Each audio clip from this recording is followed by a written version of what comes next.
Story सुना रही है। ये स्टोरी सुना रही है माता सीता की एक दासी जिसका नाम है मीनाक्षी। स्टार्टिंग में मीनाक्षी के बारे में ही है और वो शुरू वहां से मिथिला में बचपन से शुरू होता है, उसके बाद सीता का आगमन होगा। तो आप लोग अगर एनी केस किसी को भी कुछ समझ नहीं आता तो आप लिख लेना, अपना डाउट लास्ट में बात करेंगे। मिथिला में बचपन। मेरा जन्म विदेह नामक प्राचीन राज्य जिसे मिथिला भी कहते हैं कि एक गरीब ब्राह्मण परिवार में हुआ था।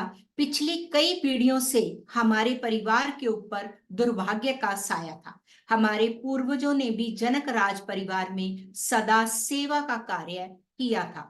मेरे पिता ने पहले महाराज हर्षवर्मा जनक के राज्य परिवार में और फिर बाद में प्रसिद्ध महाराज श्री ध्वज जनक के राज परिवार में काम किया। मेरे परदादा ने भी राज परिवार में वर्षों सेवा का कार्य किया। हमारे परिवार ने अपने सेवा भाव से राजमहल में बहुत सम्मान व यश कमाया। महल के अन्य कर्मचारी व सेवक भी हमें बहुत सम्मान से देखते। मेरे पिता तन मन से महाराजा जनक व उनके परिवार के प्रति समर्पित थे। हमें भी बचपन से ही राज परिवार के प्रति स्वामी भक्ति का सबक सिखाया गया था। ये जो मीनाक्षी अपनी बात बता रही है कि उनका पूरा परिवार कई पीढ़ियों से मिथिला की जो राज्य में सेवा करते थे। पहले राजा जनक के पिता हर्षवर्मा, फिर उसके बाद राजा जनक जो मिथिला के राजा थे। मेरे पिता महाराजा जनक के हर छोटे बड़े कार्य को करने के लिए तत्पर रहते। उनके लिए राजा का कोई भी काम छोटा नहीं था। जब मैं बहुत छोटी थी तब मेरी माँ का स्वर्गवास हो गया था। मुझे उनके विषय में कुछ भी याद नहीं। परिवार में सिर्फ मैं और पिताजी ही थे। वैसे तो जब मैं छोटी थी तो अन्य परिचालक व सेवक सेविकाएं मेरा ध्यान रखते थे, विशेषत तब जब पिताजी अन्य कार्यों में व्यस्त रहते। परंतु मुझे अपनी नजरों से दूर रखना उन्हें बिल्कुल पसंद नहीं था। जब मैं छोटी थी राज्य के शासन की जिम्मेदारी पिता से पुत्र को हस्तांतरित कर दी जाती थी। मतलब जो राज्य के शासन की जिम्मेदारी अगर कोई पिता सेवा का है तो उसके पुत्र को दे दी जाती थी। जब महाराज सिरध्वज ने शासन का कार्यभार संभाला तो उन्हें सभी का सहयोग व सम्मान प्राप्त हुआ। सभी उनके प्रति समर्पित और स्वामी भक्त थे। मतलब राजा हर्षवर्मा ने अपने पुत्र राजा जनक को दे दिया था, तो उन्हें सभी का सहयोग व सम्मान प्राप्त हुआ। सभी उनके प्रति समर्पित और स्वामी भक्त थे। परंतु मेरे पिताजी के हृदय में महाराज के प्रति कुछ ऐसा महान भक्ति व प्रेम था जो बाकी सभी से कहीं ज्यादा था। उम्र अधिक ना होने से भी राजा जनक को सभी बाबा कहकर पुकारते थे और वे भी महल में सभी छोटे बड़ों को पितृवत स्नेह करते। संपूर्ण राज्य में उनकी छवि मात्र राजा की नहीं वरन बहुत बड़े ऋषि व संत की थी। सिर्फ पिताजी नहीं बल्कि सभी का मानना था कि महाराजा जैसा व्यक्ति तब किसी विरले का ही होगा। ये राजा जनक के बारे में कहा गया है कि वो इतना खूबसूरत उनका वो था, करेक्टर था और उनका ऑरा इतना स्ट्रांग था। बचपन मतलब कोई किसी के साथ उनका कंपैरिजन नहीं किया जा सकता। बचपन से ही पिताजी कहा करते कि महाराज किसी भी व्यक्ति के प्रति ऊंच नीच का भाव नहीं रखते। वे व्यक्ति का बाहरी रूप नहीं परंतु आंतरिक भाव देखते हैं, इंसान का हृदय पढ़ सकते हैं। सभी जानते थे कि इसी कारण से सब लोग महाराज से अत्यधिक स्नेह करते और उनकी बहुत इज्जत किया करते थे। राजा व प्रजा के मध्य पारस्परिक सौहार्द व प्रेम का संबंध था एवं राज्य में सद्भावना व शांति थी। उनका कोई भी विरोधी नहीं था। उनका प्रत्येक कार्य लोगों की भलाई के लिए था। वह महल जहां मैं पलकर बड़ी हुई और सेवा की वह बहुत ही सुंदर था, परंतु उसमें बाहरी चमक दमक और धन वैभव का प्रदर्शन नहीं था। सादगी व सुंदरता मिथिला के अभिन्न अंग थे। मीन्स बाहरी चमक दमक इतनी सुंदर नहीं थी बट उसके जो इंटरनल उसकी सादगी व सुंदरता वो अलग ही दिखाई देती थी। राजमहल को विभिन्न प्रकार की कलाकृतियों से सजाया गया था। चित्रकारी किए हुए फूलदान मिट्टी के बर्तन, बिती चित्र और बारीक बुने हुए कपड़ों से महल की सजावट की गई थी। महारानी सुनैना ने बहुत सुंदरता व सलीके से महल ही नहीं परंतु मिथिला राज्य को भी संवारा था। महारानी सुनैना है राजा जनक की पत्नी। राजा और रानी की कोई संतान नहीं थी। कहा जाता था कि महाराज की तापसिक जीवन शैली ही इसका मुख्य कारण था, कि वो इतने तपस्वी थे, उन्होंने कभी संतान के बारे में सोचा ही नहीं था। अभी ना यहाँ पे बहुत लोग बंद करके बैठे हुए हैं और मुझे नहीं पता वो उनको सुनाई दे रहा है या वो साथ साथ कोई और काम कर रहे हैं। मैं एक चीज आपको बताऊं, कभी भी दो काम बहुत कम किए जाते हैं कि आप सोचते हैं कि कानों से सुना जाता है, जब हम कोरिलेट और भाव के साथ किसी चीज को नहीं समझते, वो हमारे अंदर नहीं जाती। और ये मौका कभी कभी लगता होता है जब हमें कुछ सीखने का मिले। तो मेरी हम्बली रिक्वेस्ट है आपको, जिनकी मजबूरी है वो तो चलो ठीक है, बट अगर वाकई दिल से आप इसको ग्रहण करना चाहते हैं तो आप इसे कीजिए। हाँ, ऊपर बाद में लिखते हैं आपकी बात ना।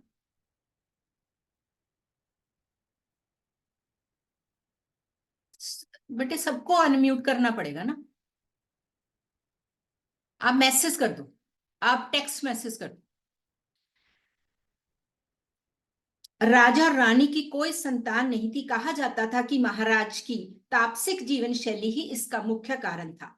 उनका अधिकतर समय ऋषियों मुनियों के यहाँ आने जाने व महल में उनकी खातिरदारी करने में, अन्यथा एकांत में ध्यान करने में ही बीतता था।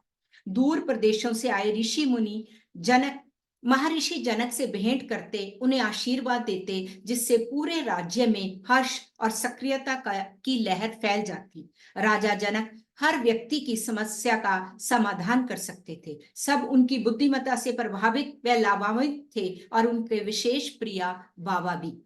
अधिकांश व्यक्ति इस प्रसन्नचित्त वातावरण में खुश थे, सिर्फ मेरे पिता के अतिरिक्त, जो सदा चिड़चिड़े से रहते थे।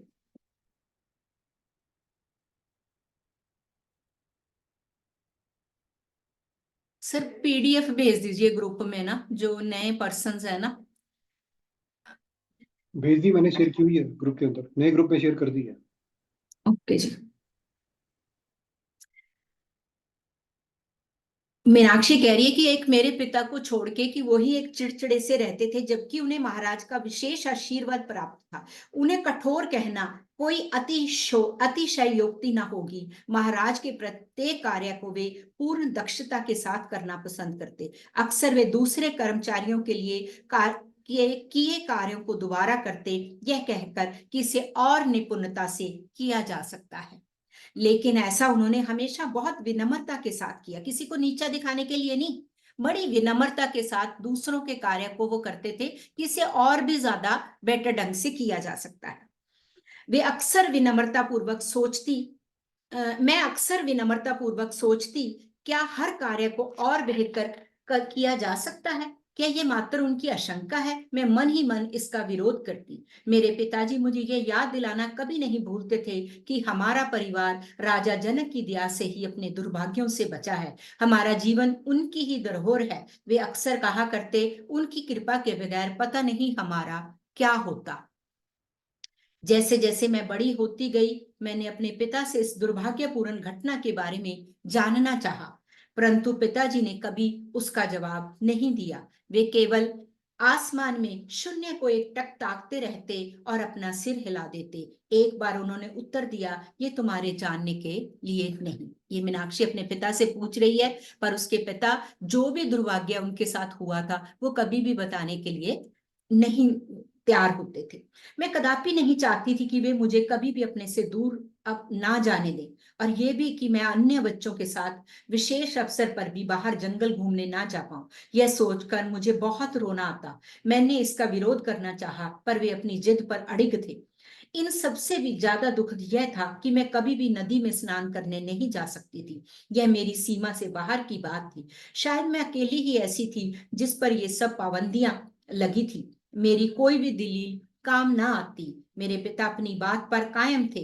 जब मैं 8-9 वर्ष की हुई, दिन में मुझे अपने सभी कार्यों कार्य पिता के स्निग्ध में ही करने होते, जबकि वे पूरे राजमहल की व्यवस्था को सुचारू रूप से करवाने में व्यस्त रहते। संध्या काल में सेवा निर्मित होने से पूर्व वे सदा जनक बाबा का आशीर्वाद लेने जाते। मुझे भी कभी कभी उनके साथ जाने की अनुमति मिल जाती। शर्मीले स्वभाव के कारण मैं वही चौखट पर खड़ी रहकर अपने पिता को देखती कि वे किस प्रकार संत समान जनक बाबा के चरणों में अपना सिर रख देते। मैं देखती बाबा के उच्च व्यक्तित्व को, उनकी आकर्षक लंबी कद काठी, उनके पीछे किए काले बाल, लहराती दाढ़ी जो कम उम्र में ही सफेद होने लगी थी।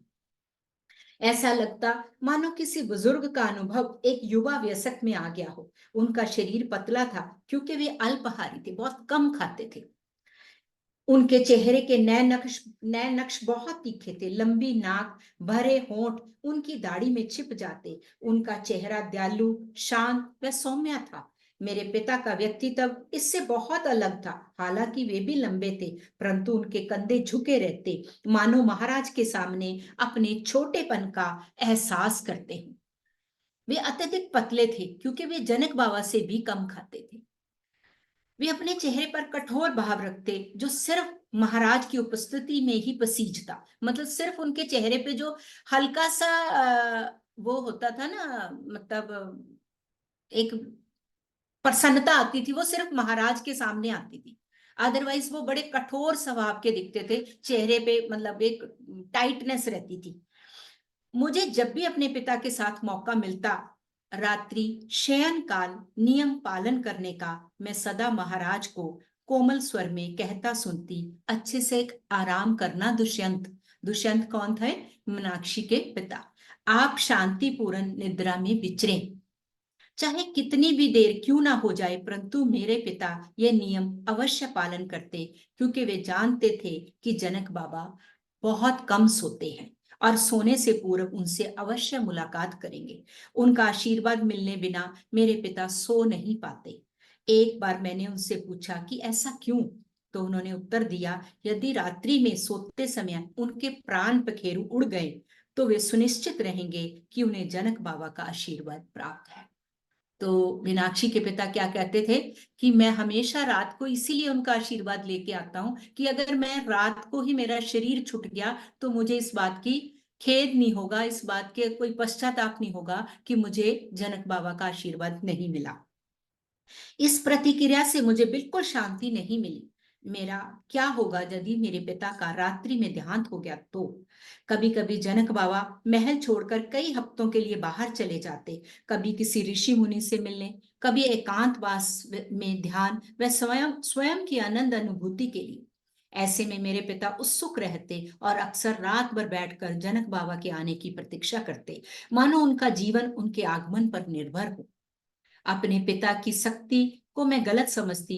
मुझे लगता कि वो मेरी देख रेख ठीक प्रकार से नहीं कर रहे हैं, और तभी से मेरे भीतर स्वयं को अनचाहा महसूस करने के बीज ने जन्म ले लिया। तो मीनाक्षी बता रही है कि हमेशा मुझे लगता था कि मेरे मेरे पिता को मेरा पालन पोषण करना ही नहीं आता, तो उसकी वजह से मेरे अंदर आक्रोश भरता जा रहा था। जैसे जैसे मैं बड़ी हुई, उनकी उपस्थिति में उठते मेरे अंदर के बच्चे के डर व कायरता के भाव धीरे धीरे आक्रोश में परिवर्तित होते चले गए। मतलब धीरे धीरे मेरा जो मेरे अंदर का डर था और कायरता थी, वो किस में बदल गई? आक्रोश में, गुस्से में।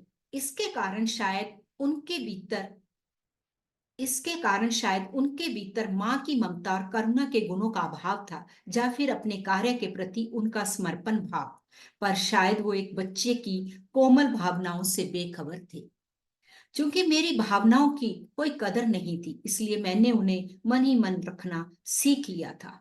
मेरे व मेरे पिता के बीच पहली बार विस्फोट तब हुआ जब मैं 12 वर्ष की थी। मीनाक्षी कह रही है कि सबसे पहले मेरी उनके साथ बहस हुई, मैंने उनके ऊपर गुस्सा किया जब वो 12 साल की थी। अदिति नामक एक सेविका कुछ मांगने के लिए मेरे पिता के पास आई। वह एक मध्यम वर्षीय दयालु सेविका थी जिसका मुझ पर विशेष स्नेह था। सभी सेवक सेविकाओं से बहुत अधिक जैसे माँ अपने बच्चे को प्रेम करती है, वह मुझे करती। जब भी कभी मेरे चेहरे पर वो अकेलेपन का भाव देखती, मुझे अपने हृदय से लगा लेती और कानों में कुछ अच्छे बोल फुसफुसा देती।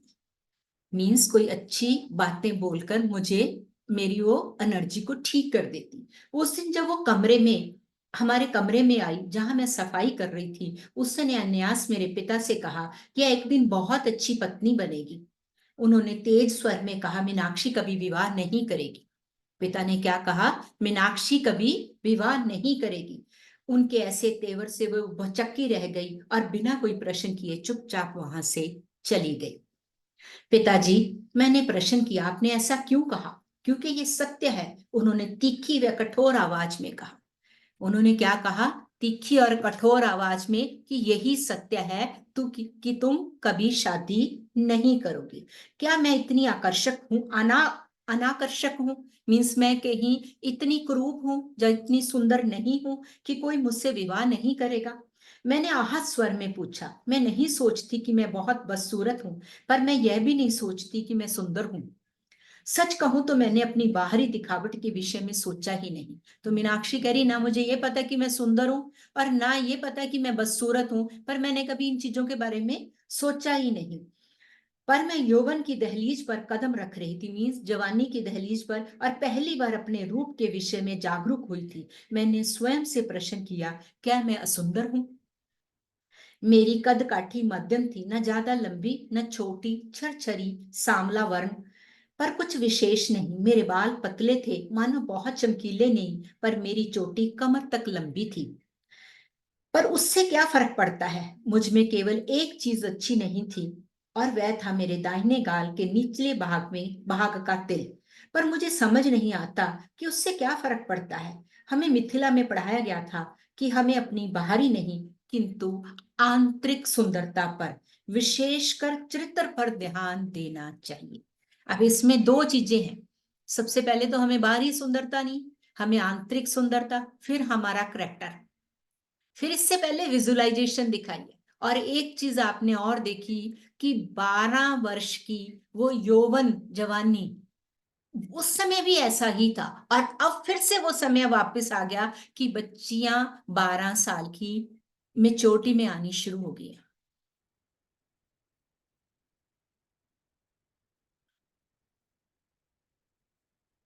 हम्म। तो फिर मेरा बाहरी रूप रंग मेरी शादी की काबिलियत को किस प्रकार प्रभावित कर सकता है? मेरे पिता का चेहरा कुछ विनम्र हुआ। तुम्हारा रूप रंग सही है मीनाक्षी, इसका उससे कोई संबंध नहीं, किंतु मैं दृढ़ हूं कि तुम्हारा विवाह नहीं होगा, क्योंकि अगर हुआ तो तुम पर भी वो मुसीबत का पहाड़ टूट पड़ेगा जो मुझ पर पड़ा था। आप सदा ऐसा क्यों कहते रहते हैं? मैं रो पड़ी। पूरा जीवन मैंने आपको इस दुर्भाग्य के बारे में कहते सुना है। आखिर वो क्या दुर्भाग्य है पिताजी? हम भी औरों की तरह प्रसन्न क्यों नहीं रह सकते पिताजी? हम औरों से कम खुश नसीब क्यों है पिताजी? क्यों क्यों? मेरे आंसू लगातार बहे जा रहे थे। इस तरह के भाव मैंने कभी उजागर नहीं किए थे, पर यह सोचकर कि वो मेरी खुशियों के मार्ग में बाधा डाल रहे हैं, मेरे सब्र का बांध टूट पड़ा। मेरे पिताजी ने कोई उत्तर नहीं दिया। वो लगातार आकाश में देखते रहे, फिर आखिरकार बोले, कुछ ऐसी चीजें हैं जिन्हें हम बदल नहीं सकते बच्ची। पूरब में जो घटित हुआ है उसे न तुम न मैं बदल सकते हैं, यहाँ तक जनक बाबा भी नहीं बदल सकते। परंतु उन्होंने मुझे सबर, त्याग और सहनशीलता का पाठ सिखाया है। किसने सिखाया? जनक बाबा ने। दुष्यंत कह रहे हैं कि उन्होंने मुझे सबर, त्याग और सहनशीलता का पाठ सिखाया है। यही मैं तुम्हारे लिए भी चाहता हूं। जीवन में जो हमें मिला है उसे हमें स्वीकार करना आना चाहिए।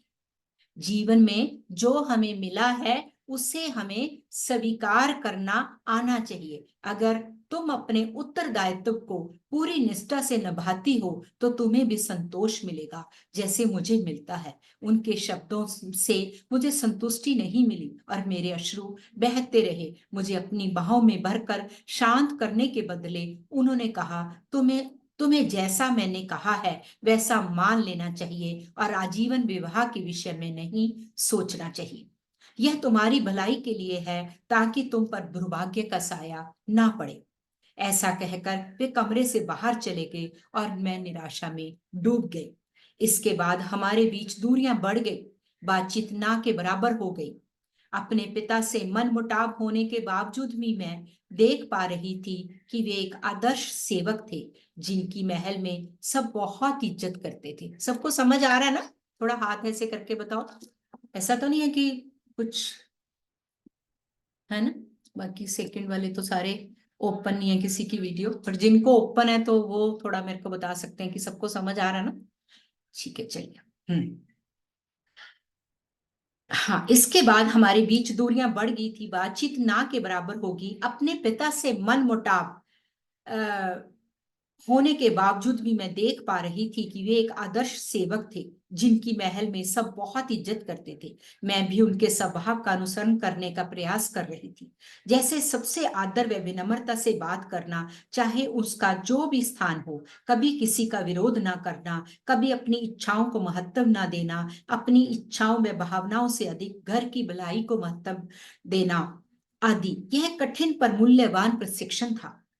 यदि कहते ये कठिन था पर फिर भी बहुत वैल्यू थी। क्यों? क्योंकि वो अपने काम के प्रति इतने निष्ठावान, अपने जो भी उनको कर्तव्य मिला था उसके प्रति बहुत निष्ठावान, मूल्यवान प्रशिक्षण था। यदि कभी भी मेरे पिता मुझे अपने लिए कुछ मांगते देखते या किसी चीज पर असंतोष व्यक्त करते देखते तो उनकी एक नजर ही काफी थी मेरे दिल व दिमाग में उठने वाली बात को समाप्त करने के लिए। आभार व्यक्त करने का गुण अति मूल्यवान है और जनक बाबा और उनकी धर्मपत्नी मां सुनैना द्वारा यह निर्धारित था। तो वो क्या कहते थे कि जो भी कुछ मिला है बस उसका ग्रेटिट्यूड करो। और ये हमें किससे सीखना चाहिए? जनक बाबा और माता सुनैना से। ये उनके लिए मतलब बहुत ज्यादा वो था। वे अपने सेवकों व परिचारकों के प्रति आभार व्यक्त करने में कभी पीछे नहीं रहते थे। हमारे जीवन को सुलभ बनाने का वे हर संभव प्रयास करते। यह सभी सेवकों के मध्य ही तय हो जाता था कि प्रत्येक व्यक्ति घर के सभी महत्वपूर्ण कार्य अपनी जिम्मेदारी के रूप में करे। कोई भी कार्य छोटा नहीं था। क्योंकि मैं एक छोटी बच्ची थी, इसीलिए इस अवधारणा को भली भांति समझ नहीं पाई। मुझे लगता मेरे पिता सारा दिन कठिन कार्य करते हैं और वे औरों की तुलना में अधिक श्रेष्ठ हैं। जब भी मेरे अंदर इस प्रकार का भाव उभरता तो पिताजी झट उत्तर दे देते। एक दिन उन्होंने मुझसे कहा, मीनाक्षी, जीवन में जो भी तुम्हें उपलब्ध है उसके लिए तुम्हारे भीतर संतोष होना चाहिए। उन्होंने क्या कहा कि मीनाक्षी, जो भी तुम्हें अभी तक मिला है ना, उसके लिए तुम्हारे मन में, तुम्हारे अंदर एक संतोष होना चाहिए। हम बहुत सौभाग्यशाली हैं जो हमें जनक बाबा की सेवा करने का सुअवसर मिला है। मैं इसके लिए परम आभारी हूं और प्रार्थना करता हूं कि तुम भी बहुत अच्छे से इसका पालन करो। क्या वर्ड बोला उन्होंने? कि सबसे पहले तो सेटिस्फेक्शन, फिर कि हम बहुत सौभाग्यशाली हैं जितने में हमें परमात्मा ने रखा है। अपने आप को ये कहो कि मैं तो बहुत सौभाग्यशाली हूँ। हाँ पिताजी, मुझे पता है, आपने मुझे ये सिखाया है।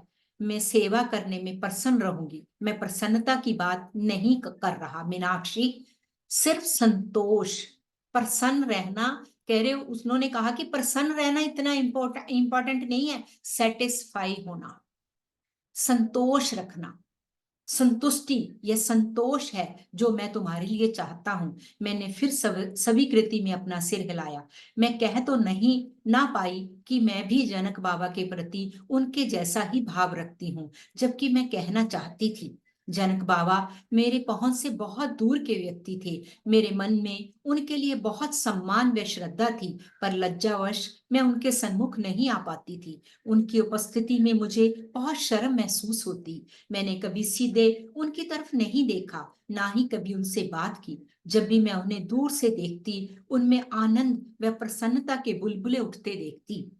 मैं देखती सब उन्हें कितना प्रेम करते हैं। उनकी मुस्कुराहट, उनकी हंसी से मानो सारा महल खिलखिला उठता है। मतलब इतने अच्छे थे जनक बाबा। क्यों नहीं पिताजी? पिताजी भी इस प्रकार आनंदित हो सकते, क्यों मैं नहीं खुश हो सकती? जैसे जैसे मैं बड़ी होती जा रही थी, अपने पिता के प्रति अन्य सेवकों व सेवकों का आदर व सम्मान देकर मैं उनकी सराहना करती और मन ही मन उनकी सम्मानित व उच्च स्थिति देखकर गर्वित महसूस करती। ये मीनाक्षी बता रही है कि जैसे जैसे मैं समझने लायक हुई, मैं बड़ी हुई, जैसे जैसे मेरे पिता का सम्मान होता था, सभी लोग उनकी सराहना करते थे, तो मैं कहीं ना कहीं मैं भी प्राउड महसूस करती थी। वे दूसरे सेवकों का मार्गदर्शन करते और निश्चय करते कि सभी कार्य बहुत सुचारू रूप से संपन्न हो सके और कोई भी काम बाकी ना बचे। यदि कभी कोई कर्मचारी बीमार पड़ जाता या किसी कारणवश अपनी जिम्मेदारी सही तौर पर नहीं निभा पाता, तो मेरे पिता झट उस कार्य को अपने हाथ में ले लेते। उनके लिए कोई भी काम निम्न स्तर का या छोटा नहीं था। वो किसी भी काम को नीचे का नहीं समझते थे, हमेशा काम को बस काम की तरह देखते थे। उनका ये व्यवहार मुझे परेशान कर देता। मैं सोचती वे अक्सर उन कार्यों को भी करने को तैयार हो जाते हैं जो उनके रुतबे से निचला था, पर मैं अधिकांशतः चुप ही रहती। एक दिन जब मैं लगभग 15 वर्ष की थी, मैंने देखा मेरे पिताजी महल में के प्रवेश स्थल के फर्श को रगड़ रगड़ कर साफ कर रहे थे। मेरे पिताजी क्या कर रहे थे? फर्श को रगड़ रगड़ कर साफ कर रहे थे। अपनी उम्र को नजरअंदाज कर हर किसी से बेफिक्र वे अपने हाथों में पैरों पर झुक कर अपने काम कर रहे थे। उनका स्वास्थ्य भी अच्छा नहीं था। मैं उनकी भारी श्वासों को सुनकर परेशान थी। पिताजी, आप यूं हाथ पांव के बल क्या कर रहे हैं? मैंने उनकी बगल में झुककर कानों में फुसफुसाया, यह सही नहीं है। उन्होंने मेरी तरफ एक टकटकी लगाकर देखा, पर कोई जवाब नहीं दिया। जब मैंने दोबारा उनसे जोर लहजे में यही सवाल कर फिर किया, तो उन्होंने मुझसे आज्ञा देते हुए कहा, तुम अपने कमरे में जाओ और मेरी प्रतीक्षा करो। मैं हड़बड़ी में महल के पीछे बने अपने छोटे से कमरे में वापस आ गई। मेरी छाती हाँफ रही थी। उनके स्वर से मैं आहत थी। जानती थी कि मैंने उनकी नाराजगी को और अधिक भड़का दिया। स्वाभाविक, मैं जानती थी मेरे प्रश्न करने से वे नाराज होंगे। रास्ते में मुझे अदिति मिली। मेरे चेहरे के खिन्न भाव देखकर उसने मेरी कलाई थाम कर मुझसे पूछा, क्या हो गया है? पिताजी अपने हाथों में घुटनों के बल बैठकर प्रवेश का फर्श धो रहे हैं। मैंने उगला। मैं उनके चेहरे पर तनाव जो उन्हें हो रहा है देख सकती हूँ, परंतु वे मेरी बात नहीं सुनेंगे। क्या फर्श साफ करने के लिए और कोई नहीं है? उसने अस्वीकृति में धीरे से अपने सिर को हिलाया। इस कार्य को करने की जिम्मेदारी महिला ने आज सुबह ही काम छोड़ दिया है।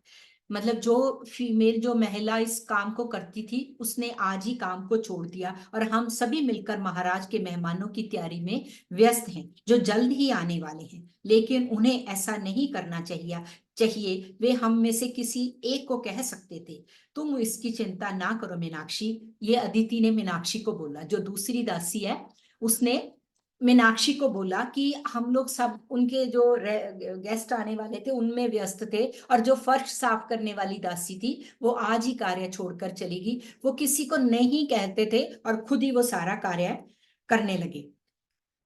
तो अभी अपने पिता से कोई सवाल ना करो। वे दृढ़ निश्चयी हैं और आने वाले मेहमानों के लिए महल बहुत साफ सुंदर दिखे। जब मेरे पिता उस दिन बाद में हमारे कमरे में लौटे, उनका चेहरा लाल था और सांसें जोर से चल रही थी। मैं देख पा रही थी कि उनका स्वास्थ्य अच्छा नहीं है, परंतु मैंने कुछ भी ना कहा। मैं दूसरी तरफ देखकर व्यस्त होने का नाटक करती रही। जब उन्होंने मुझसे बात करने की कोशिश की तो मैंने भी सिर्फ हाँ या ना में ही उत्तर दिया। मेरी तरफ देखकर बात करो जब मैं कुछ कह रहा हूं मीनाक्षी। तो पिता ने क्या कहा कि मेरी तरफ देखकर बात करो मीनाक्षी। उनका स्वर कठोर था। जब मैंने अपना चेहरा उनकी तरफ घुमाया, मेरी आंखें आंसुओं से डबडबा रही थी। ये मैं क्या विरोध की भावना तुम में देख रहा हूं? मैंने कोई उत्तर नहीं दिया। जब उन्होंने बहुत जोर दिया तो मैंने अपने भीतर का गुबार उगल दिया। पिताजी, आपको इस तरह फर्श साफ करते कोई देखेगा तो भला क्या सोचेगा? लेकिन जैसे ही मेरे मुंह से ये शब्द निकले, मुझे अपनी गलती पर बहुत पछतावा हुआ। अगर कभी भी अपने बोले हुए शब्दों को वापस लेना संभव होता तो यह ही वह श्रम था। कहते मैं निकाल तो पाई कि ये अगर आपको कोई देखता कि आप फर्श रगड़ रहे थे, पर मुझे साथ के साथ ये एहसास हो गया कि मैंने ये क्या बोल दिया। पर वो शब्द जो मुंह से निकले उसे बदला तो जा नहीं सकता था। लोग क्या सोचेंगे? क्या यह तुम्हारी परेशानी का विषय है? पिता ने क्या कहा कि लोग क्या सोचेंगे कि इस वजह से तुम परेशान हो? क्या यह मैंने तुम्हें सिखाया है? क्या कोई भी कार्य ऐसे तुच्छ है जिसे करने में हमें शर्मिंदा होना पड़े, वो भी तब जबकि जनक बाबा के मेहमान आने वाले हैं। उनके में मेरे प्रति असंतोष का भाव था। मैं तुम पर हैरान हूं मीनाक्षी, मुझे वहां चुप रहना आ जाना चाहिए था, पर मैंने ऐसा नहीं किया। किंतु पिताजी, मैंने विरोध करते हुए कहा, मुझे दिख रहा था कि आप तनाव से परेशान थे। निश्चित रूप से कोई युवा नौकर, करते हुए मतलब अभी उसने पूरी बात बोली नहीं, उन्होंने मेरी बात काटते हुए कहा, हाँ एक युवा नौकर है और मैं सुनिश्चित करूंगा कि वो काम पर लग जाए। मुझे थोड़ा भी एहसास नहीं हुआ कि वह युवा नौकर मुझे होना था।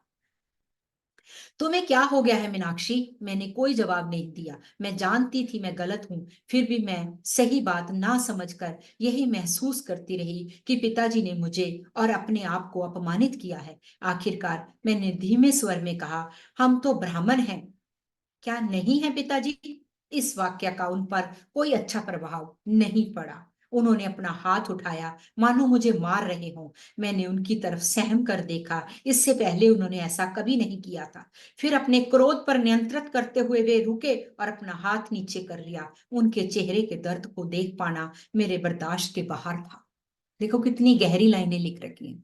एक सही मायने में पिता। हम्म मैं रोते हुए कमरे से बाहर भाग गई। बाकी का सारा दिन मैं बाहर बैठी रही, स्वयं को पेड़ की पत्तियों के पीछे छिपाकर।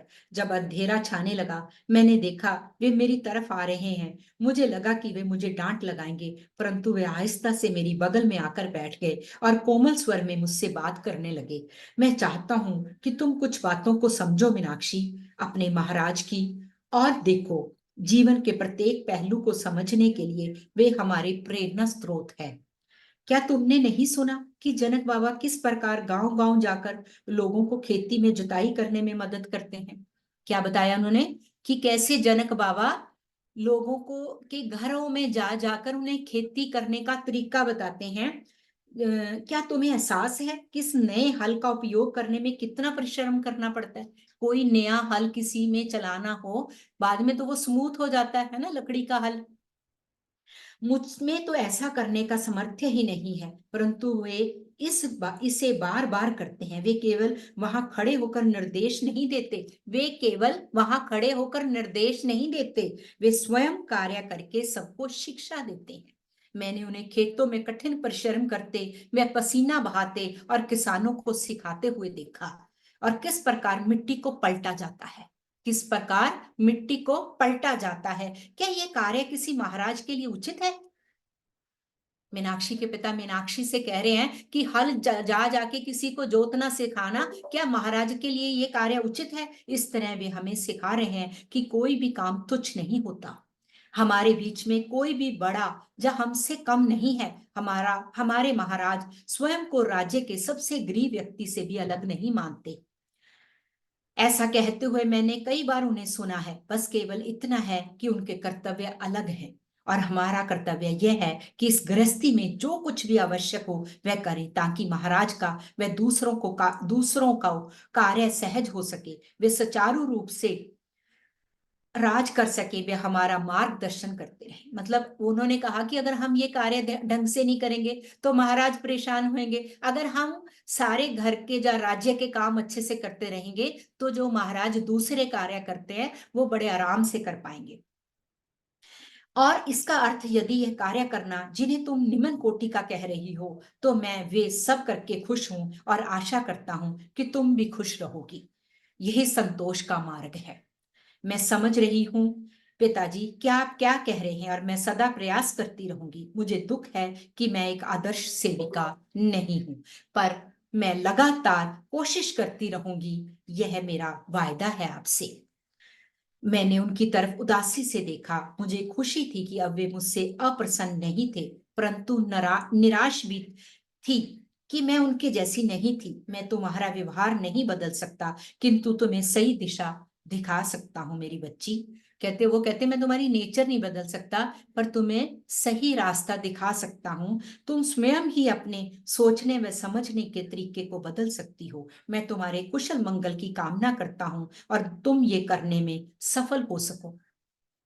मेरा हृदय उसी दिन, अगले दिन और उसके अगले दिन भी भारी था, जबकि महल में महाराज के अतिथियों के आगमन का उत्सव मनाया जा रहा था। मेहमानों के जाने के पश्चात कुछ दिन बाद मेरा हृदय बहुत अधिक भारी हो गया था और मेरे पिता ने आकर मुझे बताया कि जो सेवक फर्श रगड़ने का और अन्य श्रम युक्त कार्य करता था बहुत बीमार है और कार्य करने में असमर्थ है। उन्होंने मेरी तरफ इस उम्मीद से देखा जैसे वो चाहते हों कि मैं ये कार्य करने के लिए अपनी अनुमति दूं, परंतु ऐसा कुछ भी कहने में मुझे संकोच हुआ।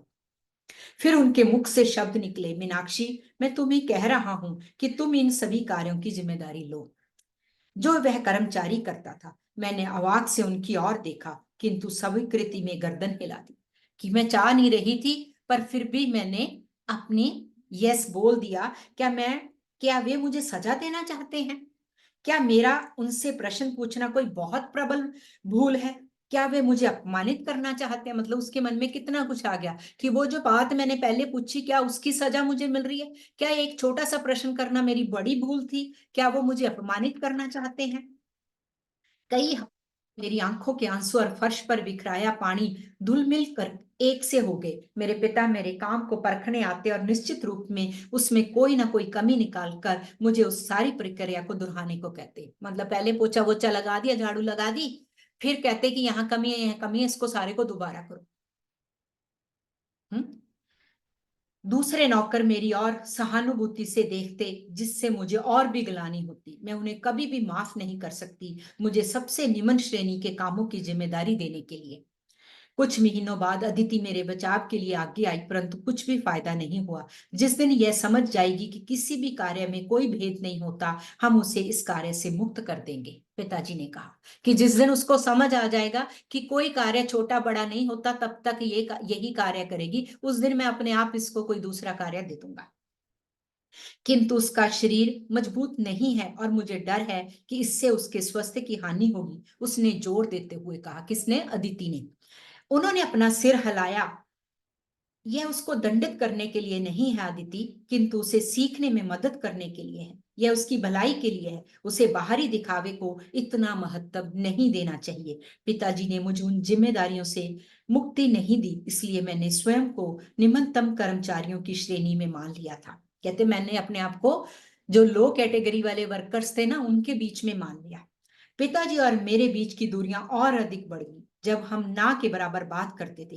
कभी कभी वे मेरी तरफ देखते मानो कुछ कहना चाहते हो जिससे हमारे टूटे संबंध सुधर जाएं, पर फिर मुझे लगता शायद वह मेरा ख्याल है, जब व्यर्थ आशा कि वो मेरा ध्यान रखते हैं। मुझ में भी वह साहस नहीं था कि आगे बढ़कर उनसे बात कर पाती, इसलिए हम अलग अलग ग्रहों की तरह रहते, जो शून्य के अंधकार में एक दूसरे के सामने से तो गुजर जाते पर आपस में कभी मिलते नहीं। कहते हम दोनों एक अलग अलग ग्रहों की तरह, मतलब उसमें रहते, मतलब एक दूसरे के सामने से गुजर जाते पर बात ना करते। ठीक है, वो कुछ सिखाना चाहते थे, उसे लगता था कि नहीं ये मेरे मेरे को सजा मिल रही है ना। और मुझे लग रहा है कि इतना सफिशिएंट है, क्योंकि अगला लेसन शुरू हो रहा है और वो थोड़ा सा लंबा है।